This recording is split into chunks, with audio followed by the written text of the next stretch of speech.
night or good evening. It's very late here. I will make a little short continuation of Heidegger lecture 1354. Five? No, Okay. continuation. So this is 1355 and it is Forward, Ideality in Fragmentation. We've been talking about how fragmentation became the ideal, the dream, so to speak, of the romantics and of philosophy and of humankind, I would say. A longing for fragmentary and individuation and atomization, you could say. But also, as was mentioned in 1353, an understanding somewhere at heart that something was lost. There was a mentioning of ruins, and I think that could serve as a picture of times gone by, a longing. There is also a lot of talk about boredom, the first time that people ever complained about being bored.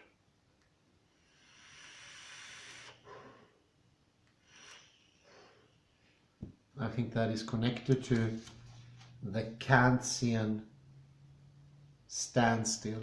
Everything was covered up and ideas was judgments. So we were completely passive, automatically making judgments, no creativity, nothing new. Of course you get bored, it's no wonder. He writes, the transcendental concept of reason is directed always solely towards absolute totality in the synthesis of conditions, and never terminates save in what is absolutely, that is, in all relations, unconditioned.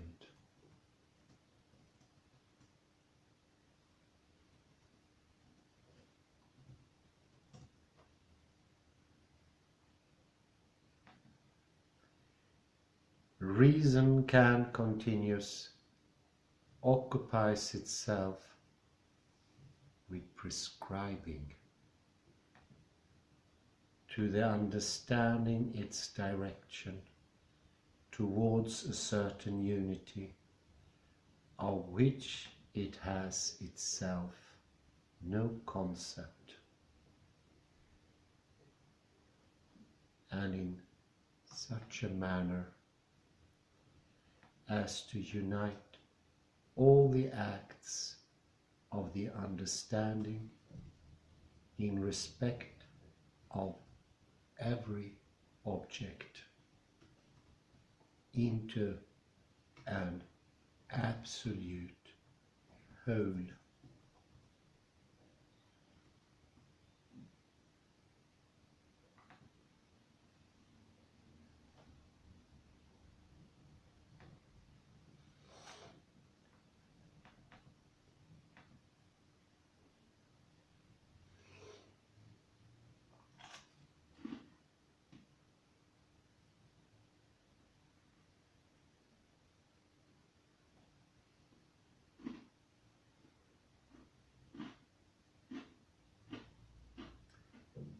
While Kant had called the concepts of understanding, that is, the forms of all experience, categories,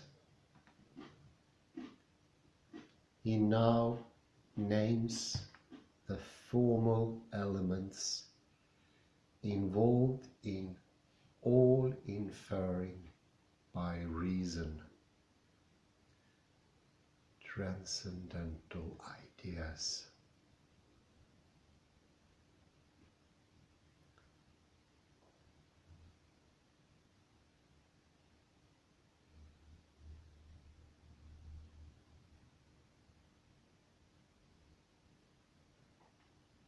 That pertain to the knowledge about phenomena, serve to make sense of what is understood or known. Concepts of reason or ideas.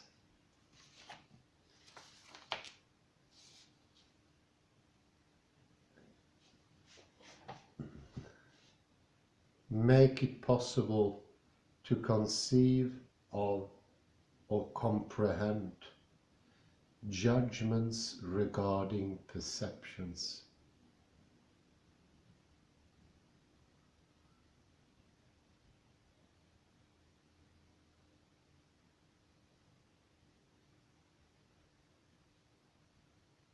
Kant thus, in the section entitled The Transcendental Ideas, advance the following definition of ideas.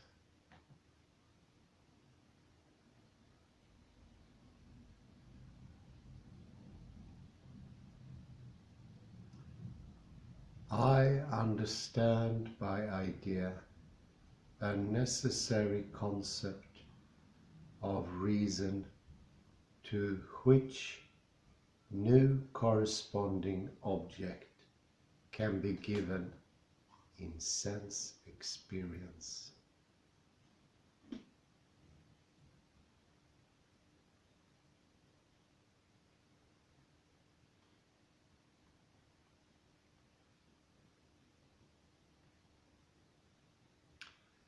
Thus, the pure concepts of reason now under consideration are transcendental ideas.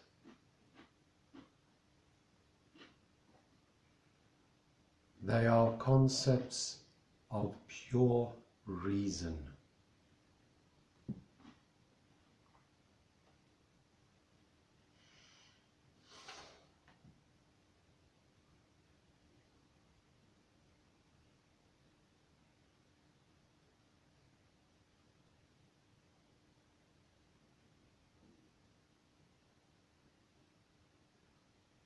In that they view all knowledge gained in experience as being determined through an absolute totality of conditions.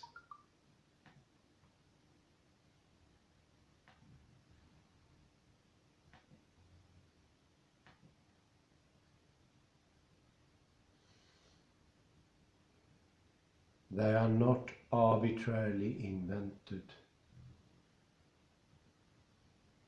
They are imposed by the very nature of reason itself.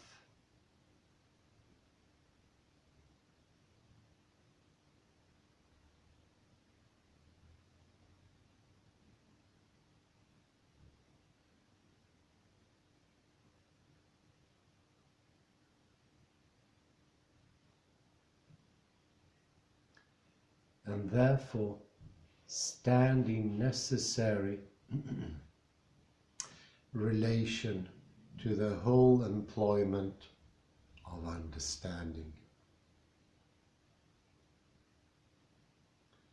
Finally, they are transcendent and overstep the limits of all experience.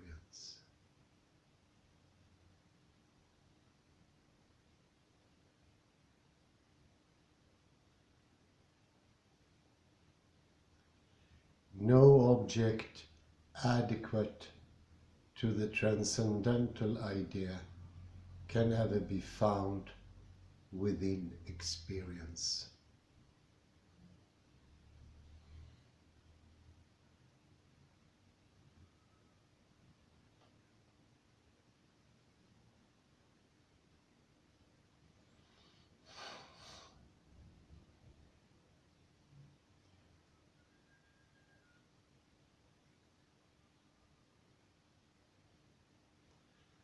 Although this definition is biased to the extent that the frame of the first critique makes it center on the regulative use of the ideas for theoretical cognition.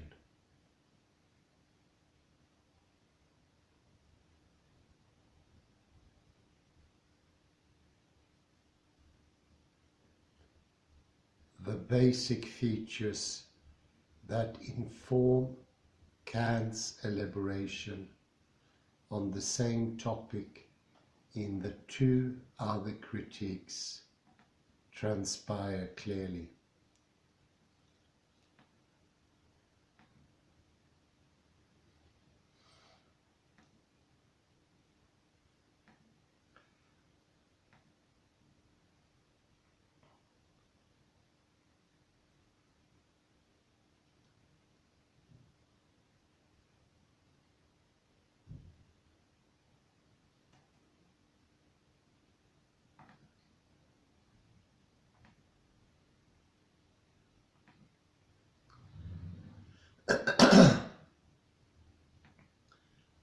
First, ideas are concepts of reason, of pure thought. In other words, of thought engaged not with determining objects, but with the judgmental statements about them.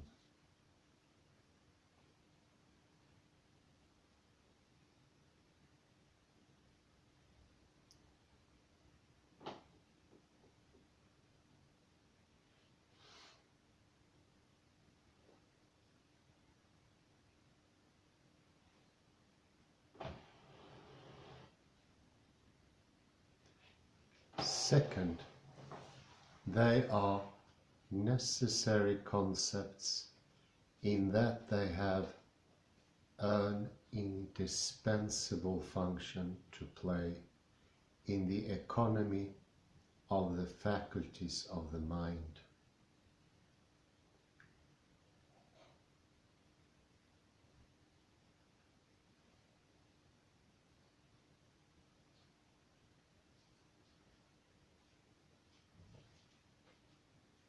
Here, for cognition's extended and consistent employment,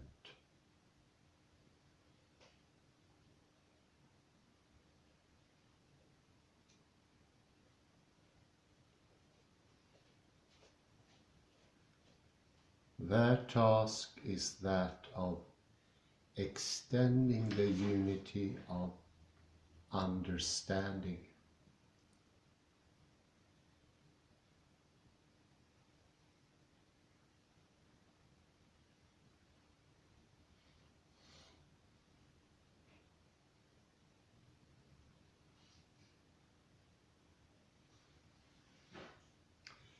A task that, as the role of reason in the syllogism demonstrates, is not only consistent with theoretical understanding,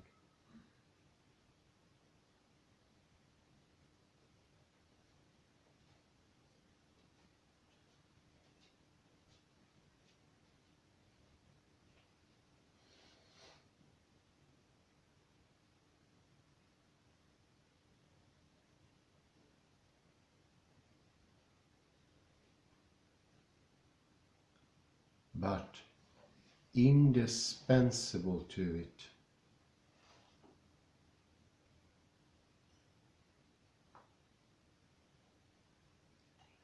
Such an attempt to bring conditioned knowledge to completion by deriving it from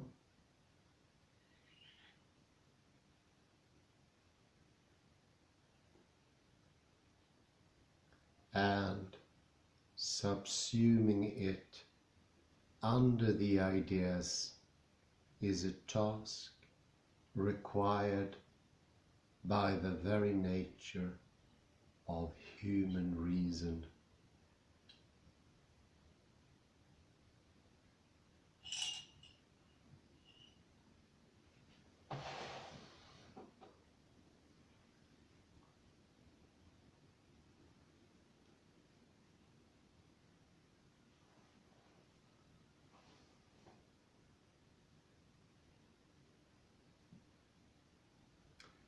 As evidenced in the form of syllogistic inferring.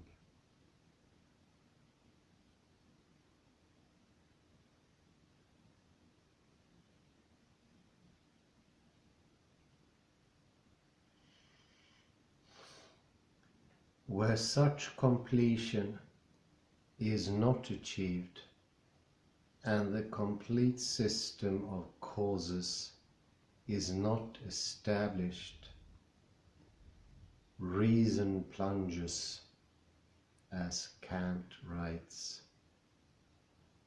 into an abyss of skepticism.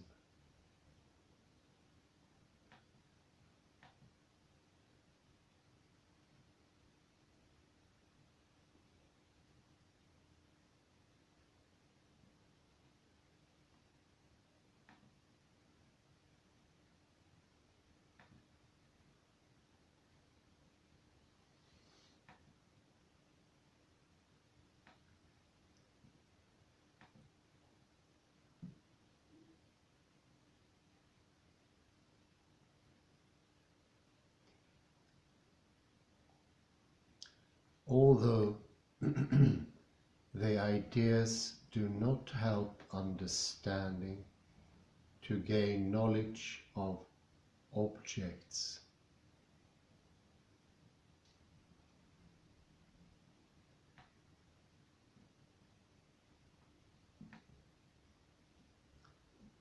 they help such knowledge receive better and more extensive guidance.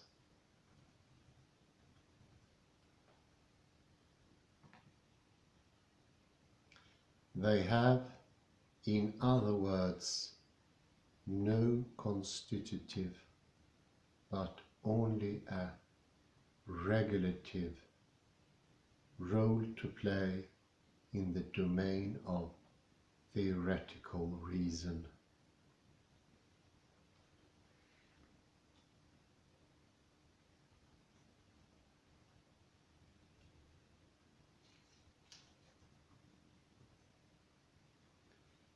The definition quoted above also stresses that from the viewpoint of knowing,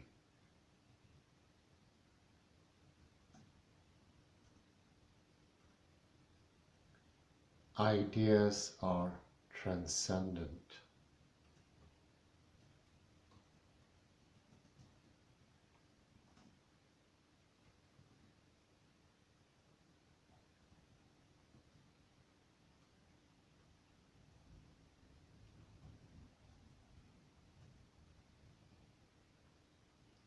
They cannot become objects of experience or known.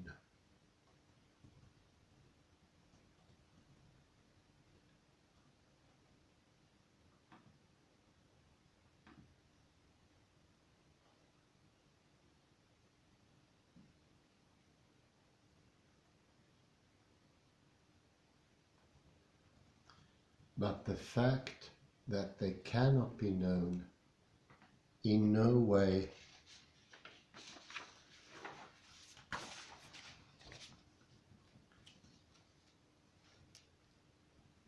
precludes their indispensable regulative use in knowing.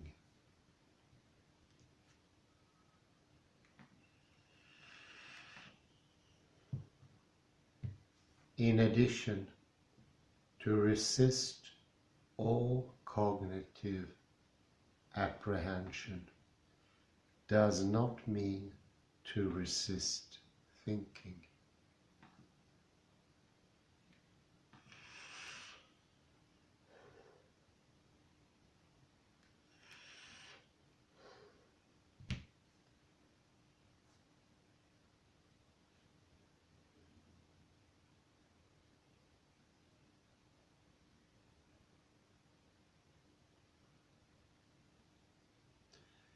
First, ideas can be shown to represent precise concepts.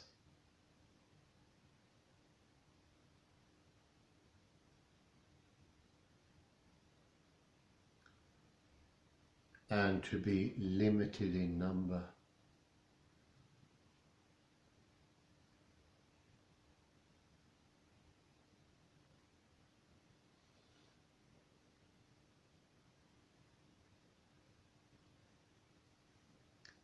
In analogy to what he had done with respect to the categories,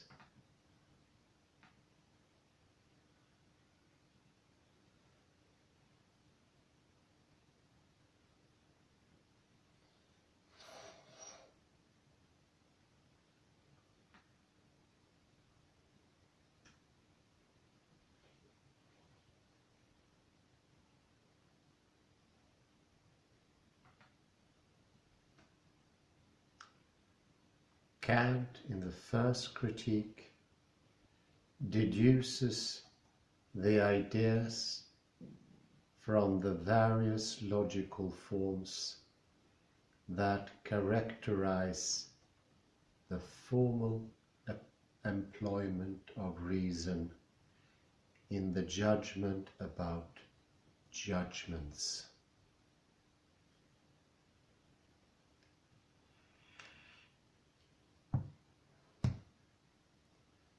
That is the syllogism.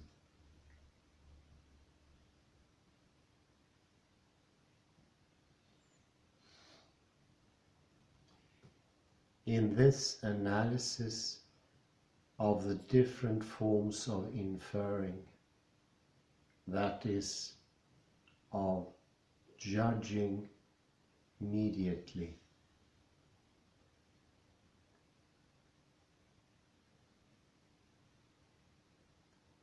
Kant distinguishes three kinds of inference that yield.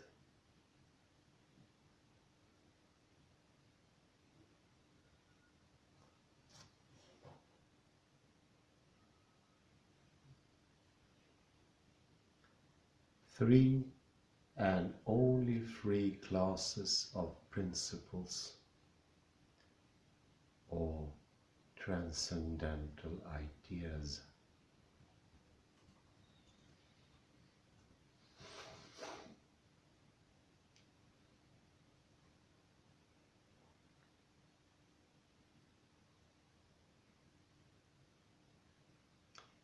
The first containing the absolute unconditioned unity of the thinking subject.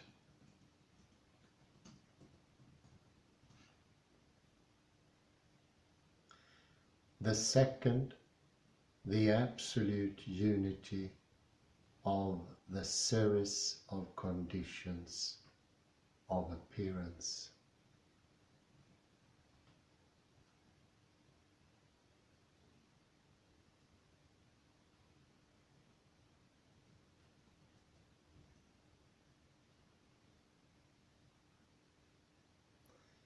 The third, the absolute unity of the condition of all objects of thought in general.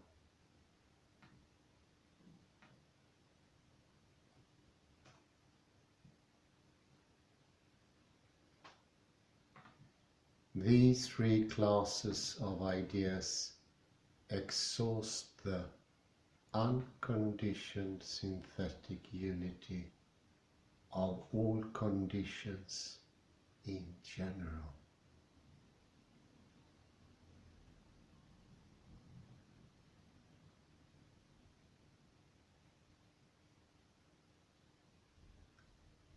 With which pure concepts of reason are concerned.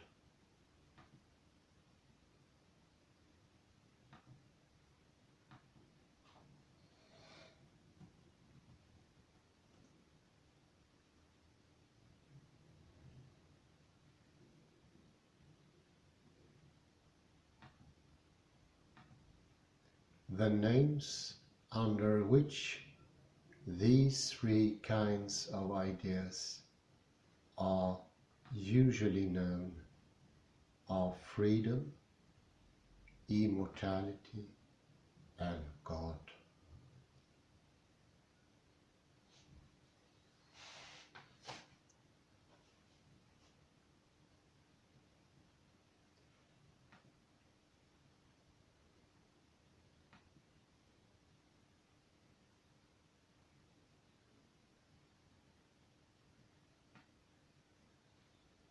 Although theoretical reason cannot establish any objective reality for these concepts, its own need to extend the function of reason in order to achieve completion shows that these concepts are thinkable without contradiction.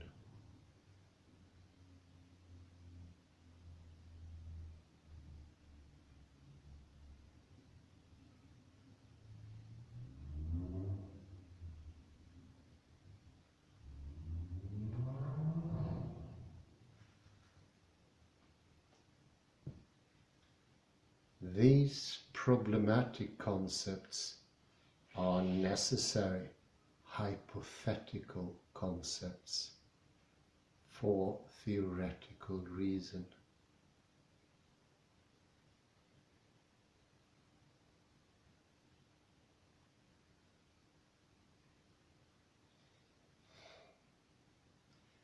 They are not objects of possible experience, but all experience as experience presupposes them.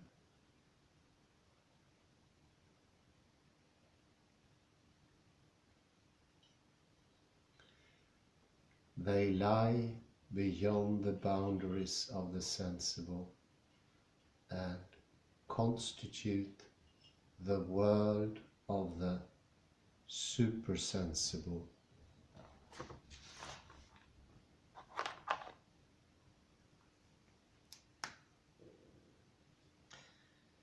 So this is the magnificent, glorious project of Immanuel Kant. Straining and bordering, defining, while sharpening, dividing, putting into contradiction, and also putting into sameness. This is the soul-like side of the paradigm that began half a century earlier. Now, even thinking itself becomes after an afterthought, an a posteriori, divided. So thinking becomes the mechanical, deterministic other pole of reality, where the universe itself is what is reflected in the mechanical mind. A soulless,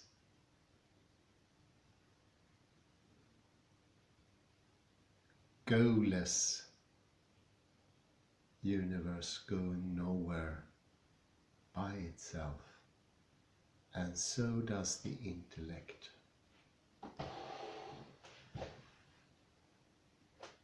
And his whole project ends with more and more divisions he divides more and more of the different concepts. And today we are often struck about the stagnancy. But I would say that stagnancy, that standstill, it's the stillborn knowledge we have today, already determined and finished by the very start. And by its very nature, ideas themselves only reflect the fixed things of the outside.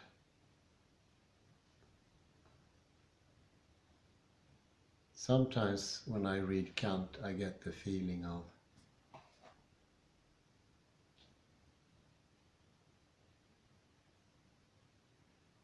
a windmill where everything is decided by the wind. The wind driving the mill. The milliner himself having no option but to wait for the wind.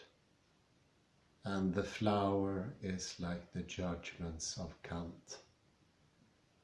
They are the product of reality.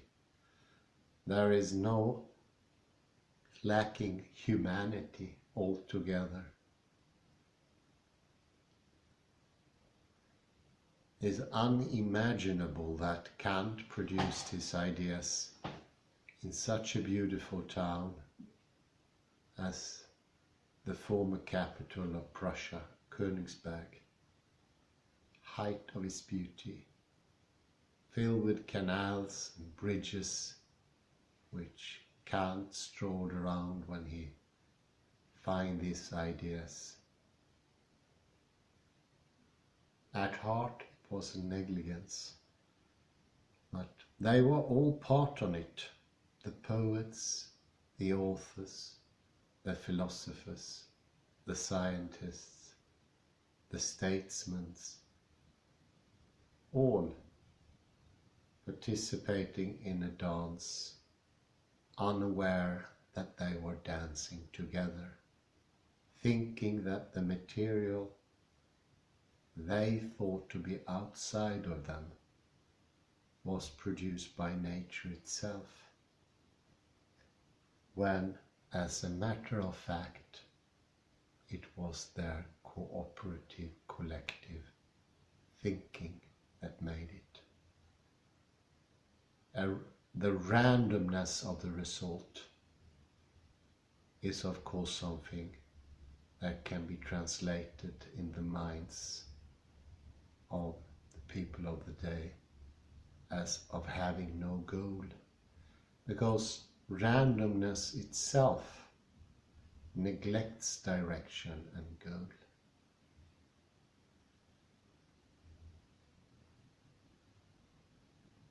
And this is modern man in a nutshell, even more so.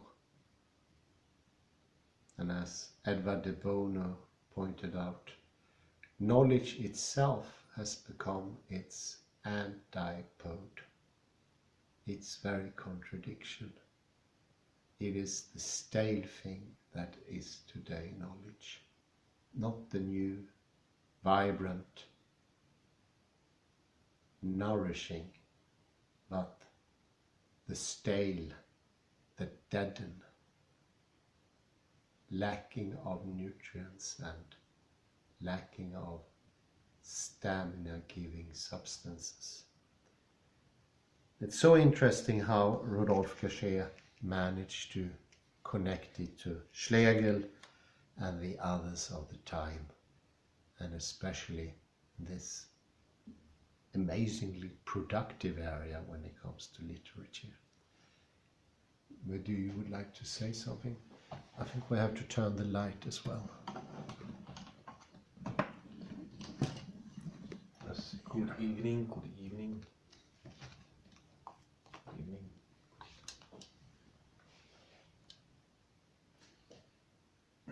I can only agree with you. So Kant thought that everything could be squeezed in 3 categories: all thinking, and that is rock logic, as Edward de Bono would say. Oh yeah. Yes, of course. And and you mentioned the word sameness, and that made me think about a passage in a book that I discovered as late as yesterday. Erwin Schrödinger, Nature and the Greeks. And I will read a passage from page 121. 121.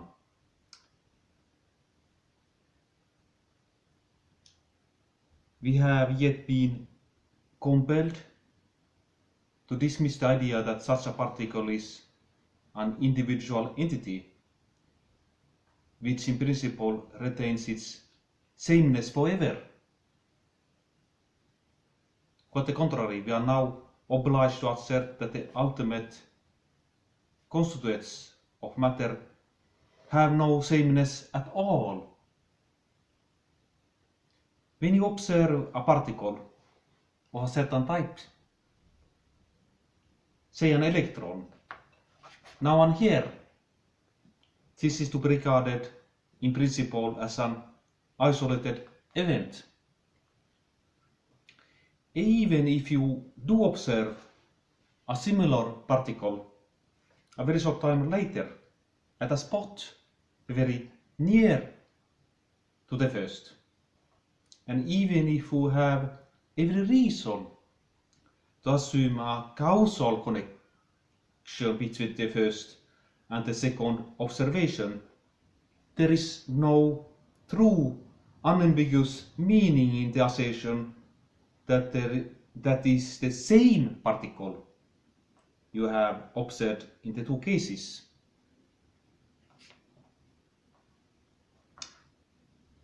Schrödinger says then that sameness becomes entirely meaningless, and there is no sharp boundary, no clear-cut distinction between these 2 particles observed by us. And it's a little bit like the concept of trace in Derrida. There is no clear cut. How would you divide things? Of course, in daily life it can be handy to divide things in like books and non-books and so forth. But as categories of thinking, it's counterproductive. That was my observation. Do you want to end with something else?